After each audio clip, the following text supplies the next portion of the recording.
Selamat pagi untuk kita semua. Perkenalkan, nama saya Sedirman Lawele. Di sini saya akan mempresentasikan tugas membuat video pembelajaran dari PKDP 2026.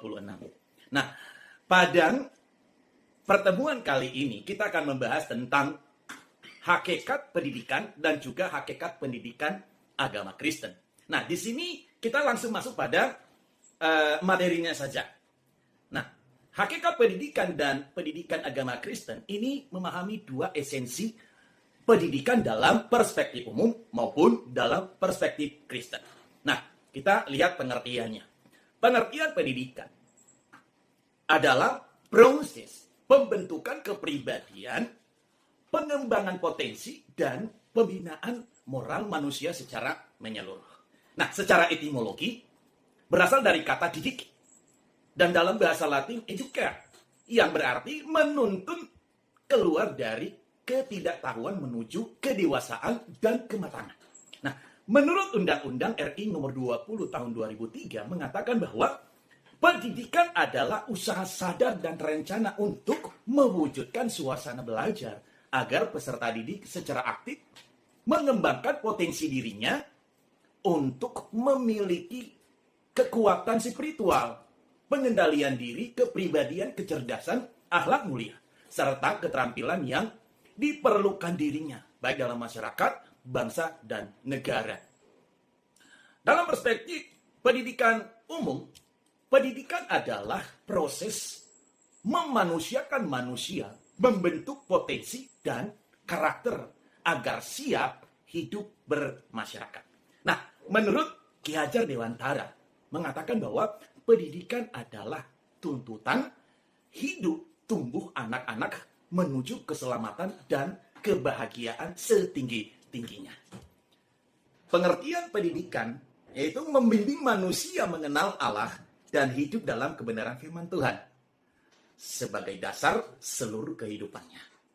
Menurut Thomas, mengatakan bahwa pendidikan Kristen adalah kegiatan bersama umat percaya yang menyoroti karya Allah dan memperkuat iman Kristen itu sendiri.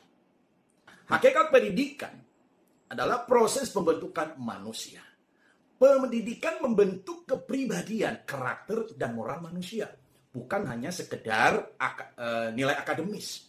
Proses ini berlangsung sepanjang hayat melalui berbagai lingkungan, keluarga, gereja, sekolah, dan masyarakat.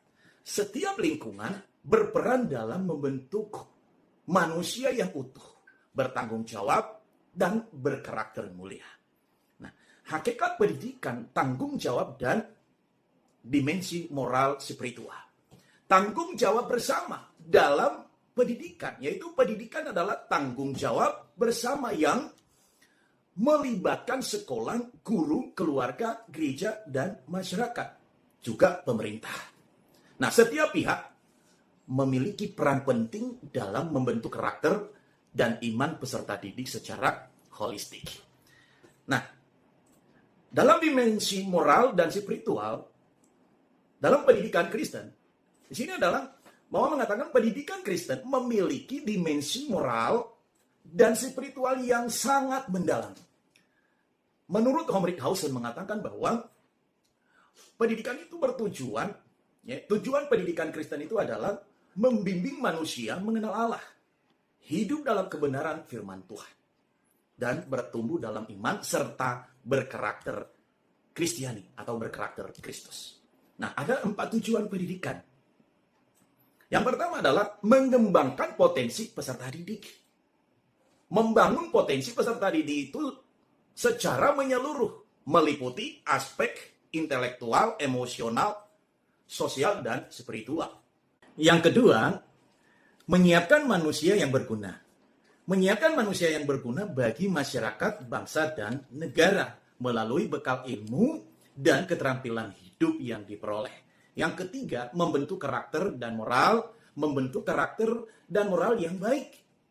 Sehingga peserta didik mampu hidup dengan integritas dan kebijakan. Yang keempat, membentuk manusia yang takut akan Tuhan. Membentuk manusia yang takut akan Tuhan sebagai dasar hikmat sejati yang dikutip dari Amsal 1 ayat 7. Itu hidup sesuai dengan kehendak Tuhan. Nah, hakikat pendidikan agama Kristen mengenal, memahami, dan menghayati esensi pendidikan agama Kristen yang berpusat pada Kristus, berlandaskan Alkitab, dan bertujuan untuk membentuk iman serta karakter Kristiani dalam kehidupan sehari-hari. Jadi pengertian pendidikan agama Kristen adalah usaha sadar, terencana, dan berkesinambungan untuk membina iman peserta didik berdasarkan firman Tuhan. Jadi pendidikan agama Kristen bertujuan membina hubungan yang benar antara peserta didik dengan Allah, sesama, dan diri sendiri. Pendidikan agama Kristen bukan hanya berlangsung di dalam kelas, tetapi juga mencakup kehidupan gereja, keluarga, dan masyarakat, sehingga satu kesatuan komunitas iman yang saling mendukung pertumbuhan rohani. Jadi, hakikat pendidikan agama Kristen yang utama adalah hakikat pendidikan agama Kristen berikut ini merupakan hakikat pendidikan yang berpusat pada Kristus sebagai dasar, tujuan, dan teladan yang dikutip dari Yohanes 14 ayat yang ke-6. Yang kedua, berdasarkan Alkitab sebagai sumber utama ajaran dan kebenaran. Yang ketiga, membentuk karakter Kristiani, bertanggung jawab, disiplin, dan pengampunan. Yang keempat, membimbing iman peserta didik hidup sesuai kehendak Tuhan. Membentuk karakter peserta didik, hidup di dalam kasih, hidup di dalam kejujuran, dan kerendahan hati. Yang kelima, menyiapkan peserta didik menjadi saksi Kristus di dunia. Pendidikan agama Kristen berlangsung dalam gereja, keluarga, sekolah, dan masyarakat. Membangun hubungan yang benar dengan Allah, sesama, dan diri sendiri. Hal ini mengintegrasikan iman Kristen dalam seluruh aspek kehidupan yang nyata. Tujuan pendidikan agama Kristen yang pertama, mengenal kasih Allah, memperkenalkan kasih Allah kepada peserta didik melalui firman Tuhan dan karya keselamatan Yesus Kristus bagi seluruh umat manusia. Yang kedua, membentuk iman yang teguh, membina dan memperkuat iman peserta didik kepada Yesus Kristus sebagai Tuhan dan Juru Selamat dalam setiap aspek kehidupan. Yang ketiga, membentuk karakter Kristiani, yang utuh, hidup dalam kasih, kejujuran, kerendahan hati, penuh dengan tanggung jawab dan pengampunan sesuai teladan Kristus. Yang keempat, melayani Tuhan dan sesama. Membimbing peserta didik untuk melayani Tuhan dan sesama dengan sepenuh hati. Menjadi saksi Kristus dalam kehidupan sehari-hari. Mari kita melihat dasar Alkitabiah pendidikan agama Kristen yang dikutip dari Matius 28 ayat 19-20 yang berbicara tentang amanat agama. Pergilah kepada semua bangsa, jadikanlah semua bangsa muridku. Dan juga Ulangan 6 ayat yang ke-6 sampai dengan yang ke-7 yang berbicara pendidikan iman dan keluarga. Haruslah engkau mengajarkan berulang-ulang kepada anak-anakmu. Pendidikan iman dimulai dari keluarga sebagai lingkungan utama pembentukan karakter. Yang ketiga adalah Amsal 22 ayat 6 mengatakan pendidikan, didiklah orang muda menurut jalan dan yang patut baginya. Pentingnya pendidikan karakter dan iman sejak usia dini agar tidak menyimpang seumur hidupnya. Yohanes 14 ayat 6. Ya, akulah jalan dan kebenaran dan hidup. Yesus Kristus adalah pusat dan fondasi utama seluruh pendidikan agama Kristen dalam kehidupan peserta didik.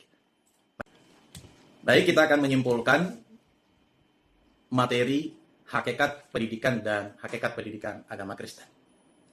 Sebagai kesimpulan yang pertama, pendidikan adalah proses untuk mengembangkan potensi, pengetahuan, karakter, dan moral manusia secara utuh. Yang kedua, hakikat pendidikan adalah membentuk manusia yang cerdas, bertanggung jawab, dan berakhlak mulia.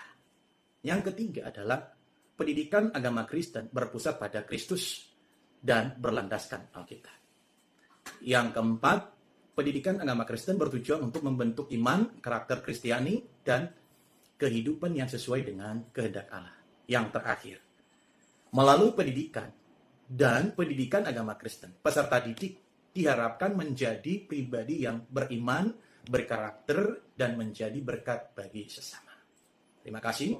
Semoga materi ini dapat menambahkan wawasan para mahasiswa-mahasiswi dan para pendengarnya. Tuhan memberkati.